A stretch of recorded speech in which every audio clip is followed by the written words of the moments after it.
जैसा कि आप देख रहे हैं ये प्रश्न आपके द्वारा हमारे टेलीग्राम चैनल पर भेजा गया है। तो सबसे पहले हम आपके इस प्रश्न को पढ़ेंगे, आपके आंसर को देखेंगे कि इसमें किन किन बिंदुओं को ऐड करने की आवश्यकता है।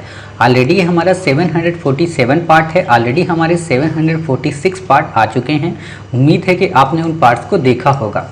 आपका प्रश्न है, हाल ही में राज्यसभा में दिए गए एक विवरण में कहा गया कि वर्ष 2018-19 में ई कचरे की मात्रा वर्ष 2017-18 की तुलना में 2 गुना से अधिक हो गई है। ई कचरा तथा इसके प्रबंधन से आप क्या समझते हैं? ई कचरा हेतु किए जा रहे प्रयासों को रेखांकित कीजिए।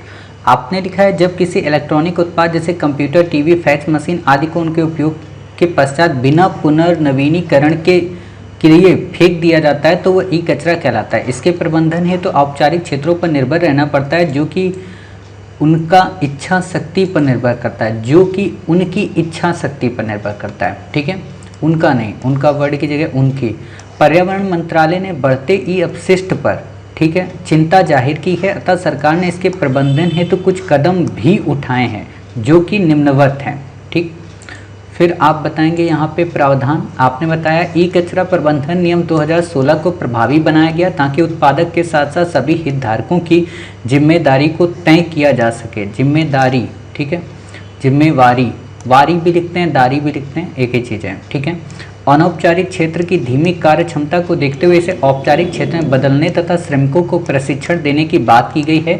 पंजीकरण और अन्य उत्पादन प्रणालियों हेतु नियमों को स्पष्टता प्रदान करने पर जोर दिया गया है। ठीक है, अंतर्राष्ट्रीय मानकों बेसल कन्वेंशन, आप यहाँ पे रॉटरडैम कन्वेंशन उसका भी उल्लेख करिए। ठीक है, रॉटरडैम कन्वेंशन, स्टॉकहोम कन्वेंशन, इन तीनों का उल्लेख करिए। अंतर्राष्ट्रीय मानकों को अपनाया गया है। सरकार ने ई कचरा की बढ़ती उपयुक्त बातों से, यहाँ पे लिखिए अब पैरा में, उपयुक्त बातों से स्पष्ट है कि सरकार ने ई कचरे से निपटने के लिए काफ़ी सारे प्रयास किए हैं। अर्थात सरकार न केवल पारिस्थितिक तंत्र, मानव पर पड़ते इसके नकारात्मक प्रभावों को अपनाने की बात कर रही है, मानव पर पड़ने वाले प्रभावों को दूर करने की बात कर रही है, बल्कि सरकार अपनी 3R पॉलिसी के अंतर्गत चक्रीय अर्थव्यवस्था को भी अपनाने की प्रयासरत है, अपनाने की ओर प्रयासरत है, ताकि सरकार SDG गोल्स की कमिटमेंट यानी कि सस्टेनेबल डेवलपमेंट गोल्स 12, 14 और 15 को भी प्राप्त कर सके। ठीक है,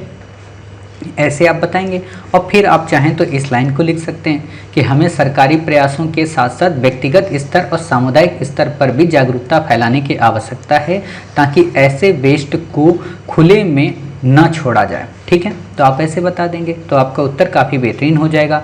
आप यहाँ पे 2-3 चीज़ें और ऐड कर सकते हैं इन्वायरमेंट से रिलेटेड। जैसे आपने यहाँ पे ये जो पॉइंट दिए हैं ना, इस जगह पे इन पॉइंट्स को देने के बाद आप यहाँ पे जो पारिस्थितिकी तंत्र का जिक्र करते हैं, आप यहाँ पे ये बता दें, क्योंकि सबसे बड़ी प्रॉब्लम इंडिया में इसी चीज़ की देखने को मिल रही है। अगर टेनरी के बाद अगर कोई जल को सबसे ज़्यादा प्रदूषित कर रहा है तो यही ई वेस्ट से निकला हुआ जो भी पदार्थ है, जो भी मल है, वो वेस्ट कर रहा है। जैसे आपने देखा होगा कई बार कि जो बैटरी बनाने वाली जो कंपनियां हैं, बैटरी बनाने वाले जो कारखाने हैं, तो वो लोग क्या करते हैं, डायरेक्ट उस बैटरी के एसिड को नदी में, तालाब में उसे प्रवाहित कर देते हैं। ठीक है, तो आप ये चीज़ भी यहाँ बता देंगे तो आपके उत्तर में एक नया डायमेंशन मिल जाएगा और आपका निष्कर्ष एक प्रासंगिक निष्कर्ष बन जाएगा और एग्जामिनर को लगेगा कि अच्छा, इसने कुछ हट के मौलिक थिंकिंग करके आंसर दिया है। ठीक है, बाकी आपके पॉइंट अच्छे हैं, आपने लिखा अच्छा है, बस कई जगह पे थोड़ी थोड़ी मिस्टेक है जो मैंने ऑलरेडी आपको बता दी कि शब्दों को